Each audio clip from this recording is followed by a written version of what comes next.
আমি জানো তো নিজেকে নিজে কিভাবে সান্ত্বনা দিই? ধরো কোনো জিনিস আমার খুব ইচ্ছা করছে পেতে সেই জিনিসটা। কোনো কারণে যদি সেটা না পাই তাহলে আমি নিজেকে তখনই বোঝাই যে এটা আমার জন্য নেই। এটা আমার জন্য ভগবান লিখে রাখেনি। এটার থেকেও আরো ভালো কিছু আমার জন্য ভগবান লিখে রেখেছে। এই কারণেই আমি এটা পাচ্ছি না।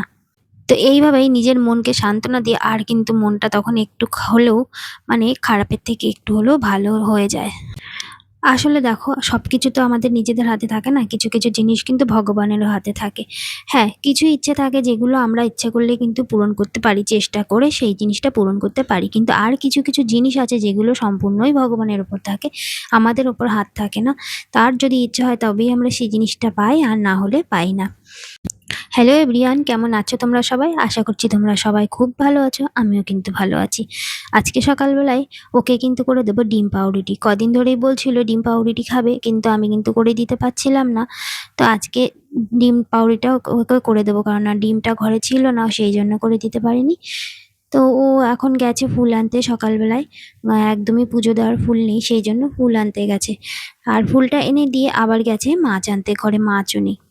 আমাকে বললো তুমি টিফিনটা রেডি করো, আমি এক্ষুনি চলে আসবো। বাইকটা নিয়ে গেছে যেহেতু, সেহেতু কিন্তু তাড়াতাড়ি চলে আসবে, ফুলটা দিয়ে গেছে এক্ষুনি চলে আসবে। আর আমি ওর জন্য ডিম পাউরুটিটা করে নিচ্ছি। বাবার খাওয়া দাওয়া হয়ে গেছে, আর বাবার শরীরটা ভালো নেই জন্য শুয়ে পড়েছে, আর মাও খাওয়া দাওয়া হয়ে গেছে। আর আমি আজকে সকালবেলা থেকে কোনো কাজ করিনি, কারণ আমার শরীরটা ভালো ছিল না। সেই জন্য মা বললো তোর আজকে করা লাগবে না, আমি করে নেবো। ওই জন্য ওই ঘরটারগুলো মাই মুছে নিচ্ছে, আমি ওর টিফিনটা করে দিলাম, এবার আমিও খেয়ে নেবো। আর আজকেও এনেছিল পাবদা মাছ আর ইলিশ মাছ। অনেকদিন ধরেই মা বলছে যে একটু ইলিশ মাছ খাবে, যেহেতু প্রত্যেক রবিবার আসলেই আমাদের কিন্তু মাংস হয়। আর মা বলছে এই সপ্তাহে মাংস না এনে তুই একটু ইলিশ মাছ নিয়ে আয়। ও বলছিল বাবার শরীরটা খারাপ, বাবা কিন্তু মাছটা খাবে না, সেই জন্য ভাবছিল। কিন্তু বাবাকে বলাতে বাবা বলল এক পিস হলেও অন্তত খাবে, সেই জন্য মাছটা এনেছে। আর আজকে পাবদা মাছটা করবে না, আজকে ইলিশ মাছটাই করবে। আমাদের বাড়ি ইলিশ মাছ হলে সবাই ভীষণ ভালো খায়। মাছের তেলটা দিয়ে অর্ধেক ভাত খাওয়া হয়ে যায়, সেই সাথে মাছ ভাজা আর মাছের ঝোল তো হবেই, আর না হলে সর্ষে পোস্ত বাটা দিয়ে ইলিশ মাছের ঝাল হবে। আজকে মা বলল ইলিশ মাছটাকে বেগুন দিয়ে রান্না করবে, আর সেই সাথে মাছের তেল আর হবে ইলিশ মাছ ভাজা। আর বেশি কিছু রান্না করবে না। বাবা যেহেতু ঠিকঠাক খায় না, অল্প কটাই ভাত খায়, তো সেই জন্য আর কিছু করবে না তাই বললো।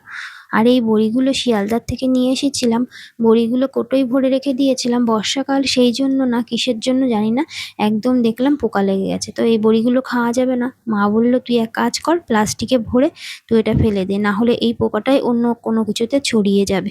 আর বর্ষাকালে কিন্তু এমনিতেই সব জিনিস খুব তাড়াতাড়ি নষ্ট হয়ে যায় আর পোকা ধরে যায়।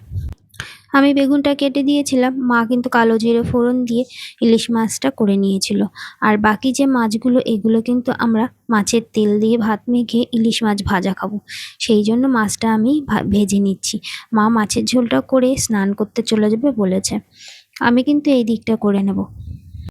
আর ইলিশ মাছটা কিন্তু আমারও ভীষণ প্রিয়। আমি কিন্তু সব রকম মাছ খেতে পছন্দ করি না, কিন্তু ইলিশ মাছটা আমার বরাবরই খুব প্রিয়। একটু কাটা আছে ঠিকই, কিন্তু হলেও আমার ভীষণ ভালো লাগে। তারপরে দুপুরবেলা খাওয়া দাওয়া কমপ্লিট করে নিয়েছিলাম। আর ওকে বলেছিলাম, আমি আগের দিনে বাজারে গেছিলাম, দুটো ফুল গাছ নিয়ে এসেছিলাম, একটা বেল গাছ আর একটা নীলকণ্ঠ ফুল গাছ। আর ওকে বলেছিলাম একটা গোলাপের চারা এনে দিতে। সে মানুষটা গেছে তো গেছে আর আসে না। তারপরে ফোন করাতে বলছে আমি ঘরে সাজানোর জন্য কিছু গাছ নিয়ে এসেছি। কি একটা রাবার গাছ না কি মুন্ডু মাথা বললো নাম, সেটা নিয়ে এসে হাজির হয়েছে, কোনো ফুল গাছই আনেনি। আর একটা এই ঘরে লাগানোর জন্য কি স্নেক প্লান্ট নিয়ে এসছে, আর একটা কি গাছ নিয়ে এসেছে। দেখে তো আমার মাথাটা গেল গরম হয়ে, কি বলবো। বললো গোলাপ গাছ নাকি এখন পাওয়া যাচ্ছে না, সিজন না, এসব কথা বলছে। কি বলবো, আমার তো আর কিছু বলার নেই, নিয়ে আসেনি। এই যে এই গাছটা নিয়ে হাজির হয়েছে, কি রাবার গাছ নাকি সেটা বললো। তো এখন ওর মতো এই পর্যন্ত বন্ধুরা, দেখা হবে অন্য ভিডিওতে, বাই বাই।